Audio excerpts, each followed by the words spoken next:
Welcome to Movie Obscura with Adrian and Kelly. I am Adrian. And I'm Kelly. This week we are rating Bubba Ho-tep. Bubba Ho-tep. The 2002 movie. The star of it is Bruce Campbell. Well known for his Evil Dead trilogy and Army of Darkness. Which is the third in the series of the Evil Dead. Exactly.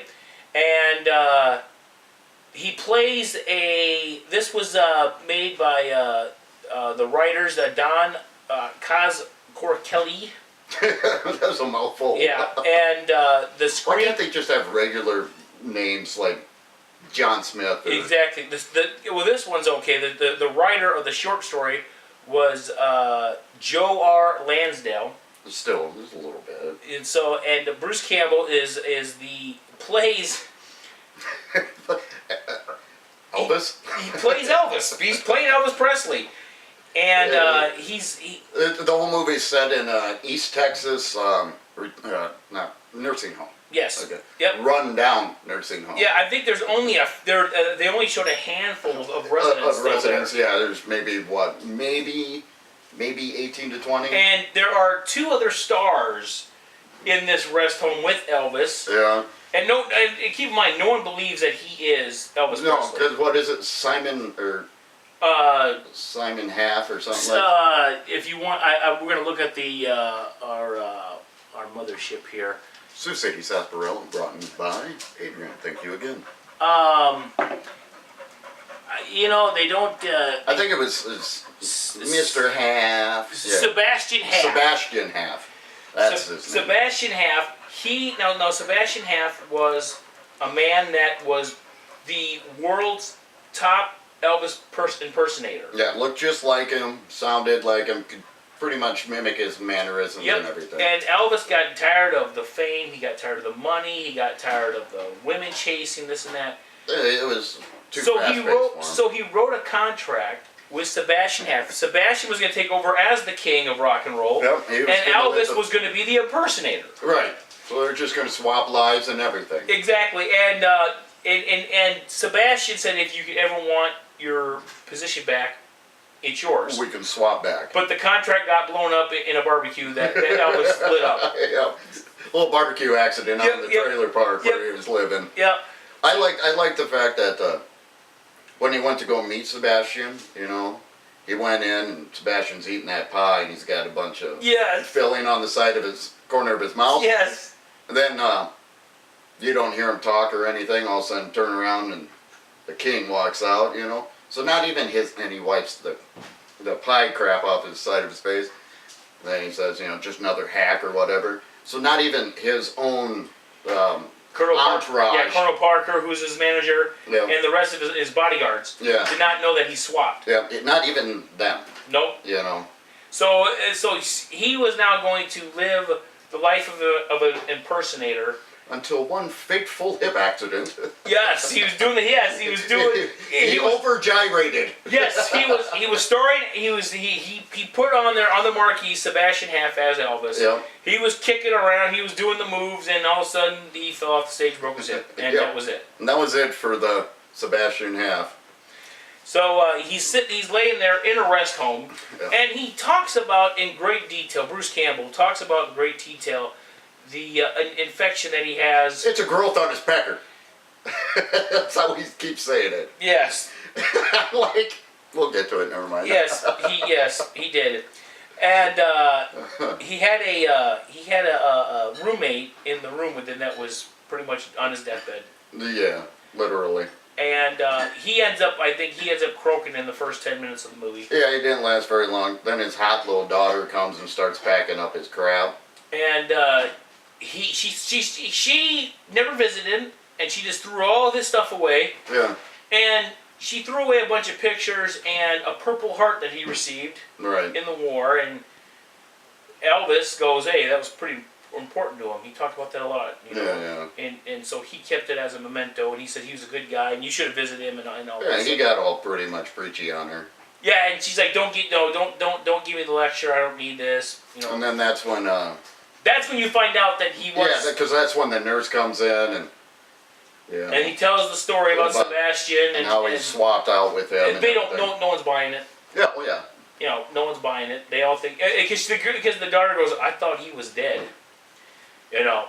So there you go. And now we want to go back to this. The star, the other celebrity that was in this rest home, played by Ozzie Davis, the late Ozzie Davis. Yeah. God rest his soul. He was an amazing actor. He was playing John F. Kennedy. I think. He believed himself to be John F. Kennedy. Now, for you that don't know, Ozzie's a black man. Mm-hmm. So, like, and it was just a quick little scene where him and Sebastian or Elvis or whatever, they were sitting out in the yard, and he's like telling Elvis that he was, John F. Kennedy. They put a bag of sand, where he was shot. So there's a bag of sand. They got a piece of his brain in a jar back in Washington. Yes. And he's got the scar in the back. He does have the scar. And but they dyed him that color.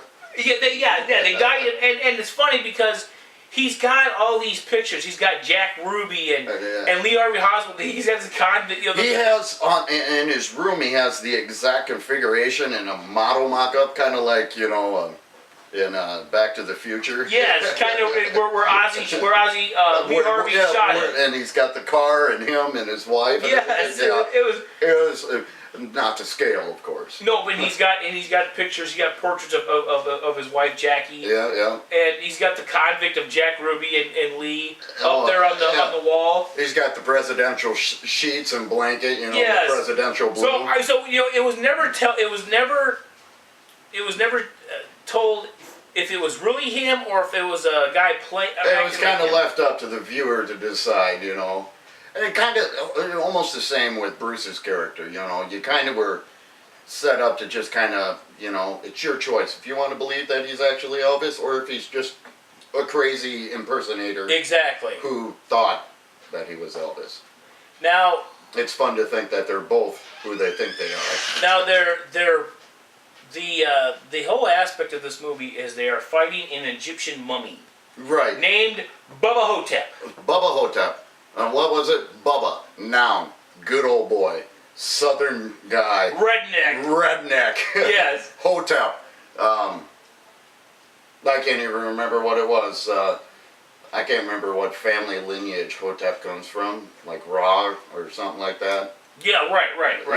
What Egyptian lineage? Yes, there you go. Ho-tep came from. But yep. So it was. It was one of the early Egyptian families. So basically, he's fighting Bubba Ho-tep, which is an Egyptian redneck, basically. Well, he's a mummy, but he's got a cowboy hat and cowboy boots and a leather vest. And he's got spurs. And they're huge. Yeah. And it was during a transport of this, because they kept taking this Egyptian mummy around to different museums. Yep. And then they got into an accident on a bridge next to this nursing home. That's right. And that's when the sarcophagus fell off the truck, landed and he awoke. Now we're going to get right into the beginning of this. There was a cockroach. Not a cockroach. It was a scarab or scarab. Whatever it was, I don't really realize. It was those Egyptian bugs. You remember the mummy?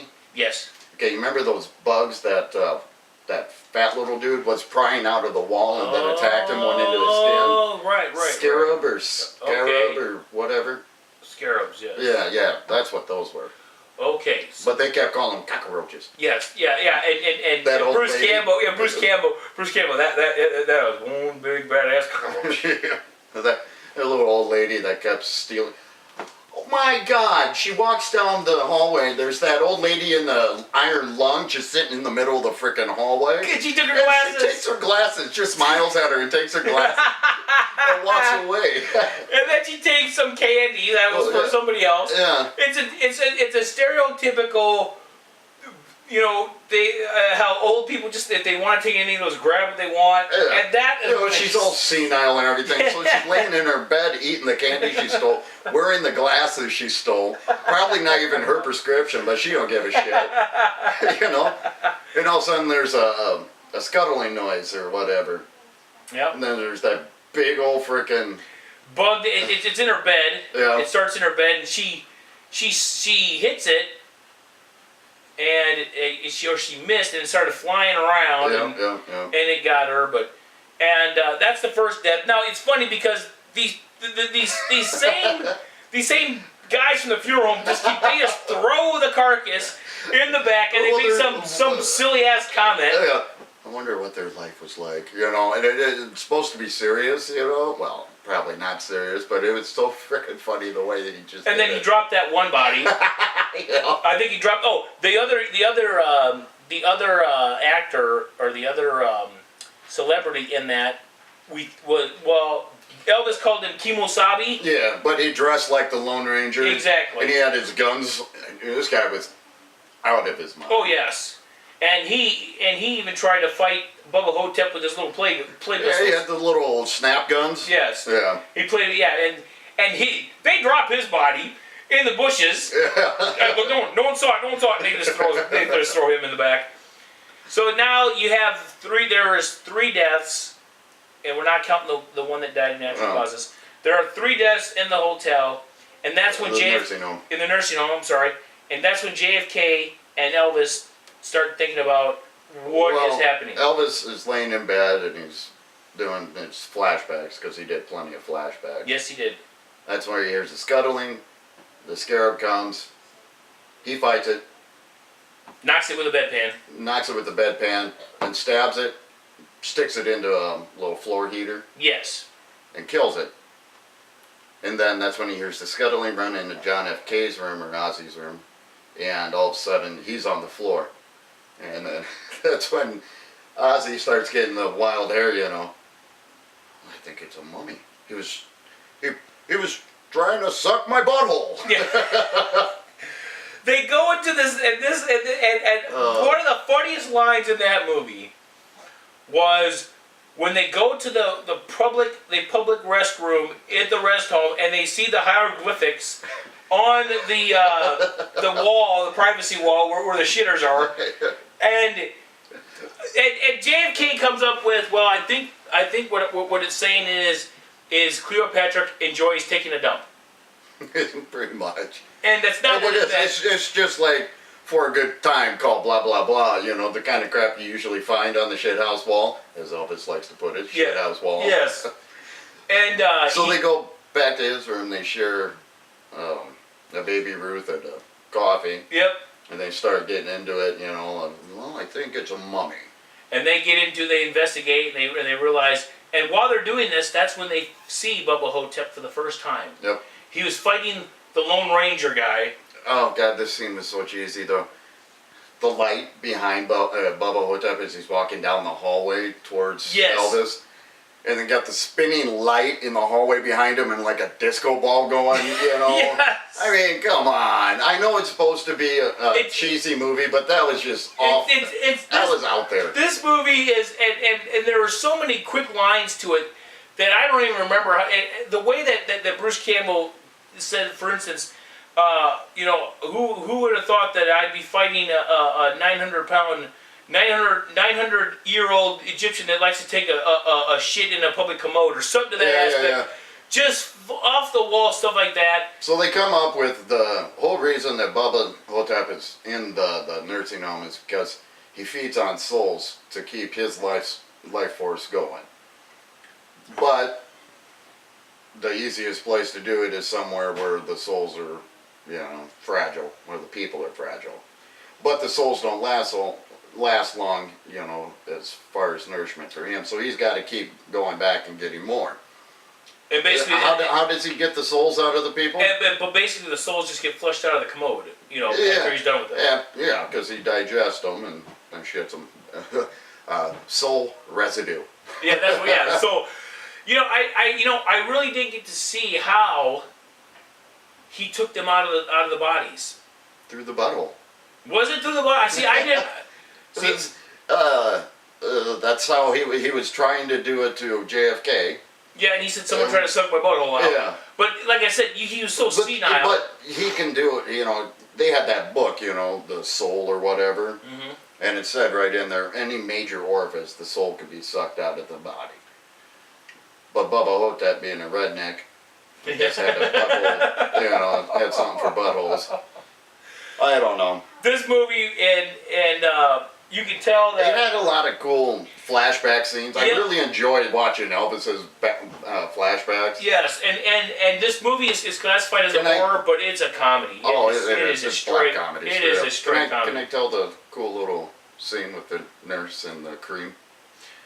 Yes, go ahead. Okay. So this is, after he fought the cockroach and saved JFK from getting his soul sucked out of his butt.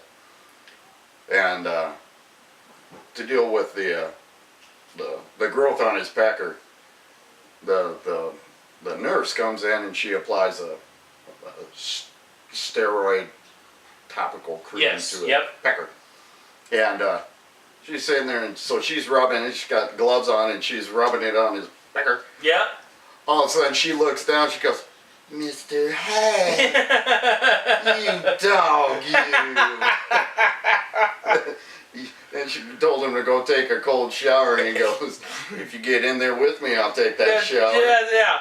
Watch your tug on it." Yeah. Ow. So now he feels alive again. That's pretty much what that whole scene was set. Yeah, he setting felt up. he felt alive, and he said that every time he put the cream on, he didn't have to use the walker. Yeah, it's been 2 presidential elections since the last time he had a boner like that. Yes, exactly. And so I love this movie. Was just so cool. It It was fun to watch. It was a fun movie to watch, and it was some of the parts in there was just hilarious. I love the lines. The lines, and the way he delivers. it was the way that he delivered it. delivers lines. He Yes. did an actually really good Elvis He impersonation did. too. He did. He was really good at doing that, and that's what made it that funny. Is because of the way that he presented his delivery. Yeah. Was funny. He was. He probably could have made it pretty good at being an Elvis impersonator. Absolutely. And we come to the end, where unfortunately JFK doesn't make it. No, they're setting out. JFK's got his best suit on and everything. Elvis, he's got the old white bell bottom, decked out. The jumpsuit. The jumpsuit Yep. with the rhinestones Yep. and his scarves and everything. Yep. He's got his hair all did up. And he starts doing the high karate technique like what Elvis used to do. And Yeah. so And they go after him. they go after him, and JFK, he doesn't make it, Nope. and we almost see the death of Elvis again. Almost, right. He's getting beaten over the head with a pipe once or twice. Yeah. And he's got that wound right there that Bubba Ho-tep gave him. Yeah. And he uses. He starts to just give up there for a while. Because he's just getting beat down, But he knows, he realizes he's got to do this for JFK. He's got to Yep. do this for the Lone Ranger and all the ones that were victims to it. Yep. And he uses the Purple Heart to take out Bubba Ho-tep. Yep. No, he had a blowtorch as well, which was, I don't think he ever really used in there, but No. he had one. And he uses the Purple Heart, and I believe he used something that came from that wound to defeat Bubba Ho-tep. And I can't remember what it was, but he talked about that wound I can't remember. after taking out and Bubba Ho-tep. He explodes. They always explode. They always do. And then what was really good though, and that was the end. I mean, you didn't see any follow up. You didn't see any what he did afterwards or anything like that. They tend to end a lot of movies like that. Yeah. Right around that era. In making movies, right around that area is kind of the style. You just kind of stop dead all of a sudden. And it's funny because after Bubba Ho-tep, Bruce Campbell is on the phone with the guy that made Army of Darkness and Evil Dead. No. Tom Savini. Yeah, I don't know. So, Look on IMDb. it sounds like that. So it's the guy that made the Evil Dead. Yeah, I can't think of the guy's name right off the top of my head. And it's funny because they said, "Oh wow, you're gonna do an Evil Dead 4." So Sam Raimi. Raimi, yeah. Sam Raimi. He's on the phone with him. He goes, "Wow, Evil Dead 4, great!" And so hey, we might see an Evil Dead 4. You never know. That'd be great. This movie was made 12 years ago. Well, Bruce Campbell. Wait, now, hold on. Now, Bruce Campbell has been in. He was in Burn Notice. He was very good in Burn Notice. On the USA Network series. He was in Burn Notice. Really? Yeah. So he and that was going on for 7 seasons. Yeah. 7 or 8 seasons. So he's been busy. They might The just Spider-Man movies. Wasn't no Spider-Man. What movie was he in Spider-Man? Who was he in Spider-Man? Well, he was the ticket taker in one of them. I don't know Spider-Man all the well. I didn't like the movies, but he was in them. He just had a quick cameo in them. He was the ticket taker at the theater that Parker couldn't get in to see Mary Jane as she was doing her play. Oh, that's right. That was him. Oh, yes. Yeah, and he was also yes. And Yeah, he was the one. Now you remember. Yes, and I think he was also the maitre d' in number 3. Yes. Where he kept saying, "Oh yes, you want to give to the ring." Yes, Oh yes. Yes. Okay, you're right. That was Bruce Campbell. I did not realize that until you just told me. Yep. Okay, right. So he had cameos in all those. But so you never know. I don't know why he had the cameo in those, but he did. Every single one of them. He was in every single one of them. It's cool though. Oh yeah. He is cool. He is super cool. And next week we are going to do My Name is Bruce Campbell. It's just that simple. My name is Bruce Campbell. And he plays himself fighting an alien race in Portland, Oregon. Yeah. Okay, so he plays a dickheaded version of himself. Yes, pretty much. Have you watched it? I have. I have not seen it yet. Okay. I once I got it and I put it up on Plex. I went ahead and did a speaking of previews, The Room. Yes. Ladies and gentlemen, we will not be doing The Room. Softcore porn. Is it? Yeah, and really badly done. I watched about 20 minutes and there was 2.5 sex scenes in 20 minutes. We won't be doing The Room. No. We know we It won't was be doing. horrible too. The acting.